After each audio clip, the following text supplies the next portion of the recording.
Buleleng sebagai salah satu kabupaten yang akan melaksanakan pemilu kada November mendatang menjadi target Badan Pengawas Pemilu Provinsi Bali untuk menyelenggarakan pengawasan partisipatif pada pemilihan serentak 2024. Masyarakat juga diajak sebagai pengawas partisipatif dalam pesta demokrasi tersebut.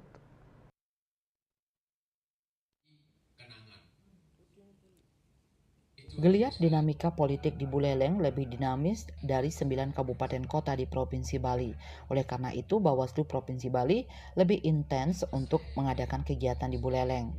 Kodim Pencegahan Partisipasi Masyarakat dan Humas Bawaslu Provinsi Bali, Ketut Aryani mengajak masyarakat bersama-sama untuk mengawasi pelaksanaan pemilu karena dugaan pelanggaran minim diketahui oleh pengawas pemilu.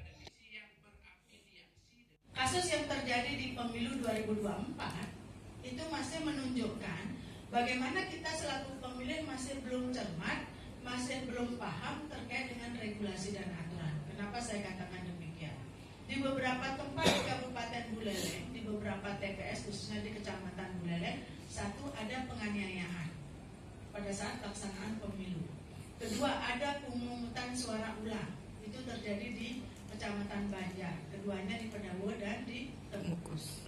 Berikutnya lagi, ada setelah pelaksanaan pilkada sekarang ini baru diketahui adanya pemilih yang dari satu kecamatan menggunakan hak pilihnya di kecamatan yang lain. Itu artinya sudah dapil yang berbeda.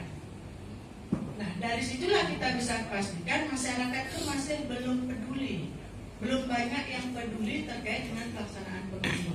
Pertanyaan Ia menegaskan, pendidikan pengawasan partisipatif dilakukan bagi semua elemen masyarakat yang ada di lingkup wilayah kabupaten kota maupun nasional, yakni pemilih pemula, penyandang disabilitas, pemilih perempuan, pengurus organisasi kemasyarakatan, tokoh agama, pelajar, mahasiswa, dan masyarakat hukum adat.